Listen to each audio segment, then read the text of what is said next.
2 Nephi chapter 12. Compare Isaiah 2. The word that Isaiah the son of Amoz saw concerning Judah and Jerusalem. And it shall come to pass in the last days, when the mountain of the Lord's house shall be established in the top of the mountains, and shall be exalted above the hills, and all nations shall flow unto it. And many people shall go and say, Come ye, and let us go up to the mountain of the Lord, to the house of the God of Jacob, and he will teach us of his ways, and we will walk in his paths. For out of Zion shall go forth the law, and the word of the Lord from Jerusalem. And he shall judge among the nations, and shall rebuke many people, and they shall beat their swords into plowshares, and their spears into pruning hooks. Nation shall not lift up sword against nation, neither shall they learn war any more.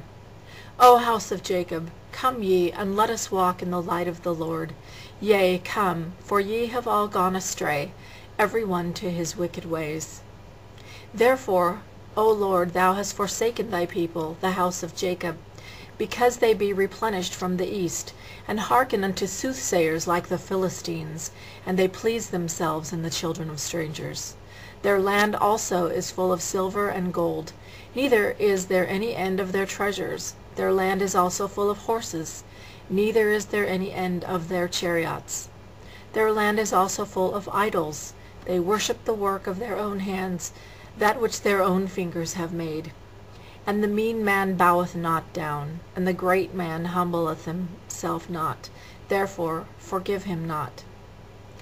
O ye wicked ones, enter into the rock, and hide thee in the dust, for the fear of the Lord and the glory of his majesty shall smite thee.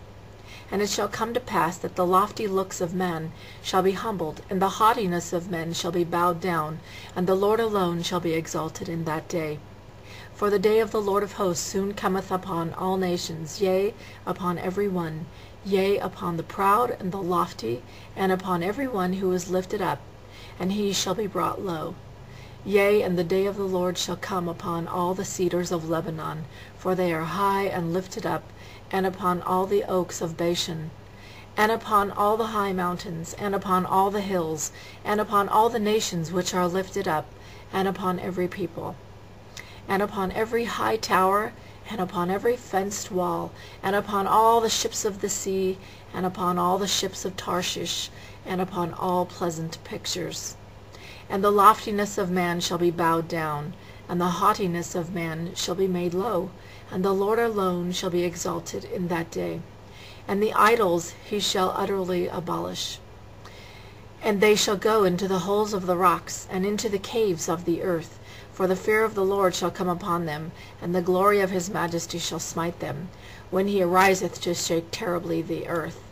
In that day a man shall cast his idols of silver, and his idols of gold, which he hath made for himself to worship, to the moles and to the bats, to go into the clefts of the rocks, and into the tops of the ragged rocks. For the fear of the Lord shall come upon them, and the majesty of his glory shall smite them, when he ariseth to shake terribly the earth. Cease ye from man, whose breath is in his nostrils, for wherein is he to be accounted of?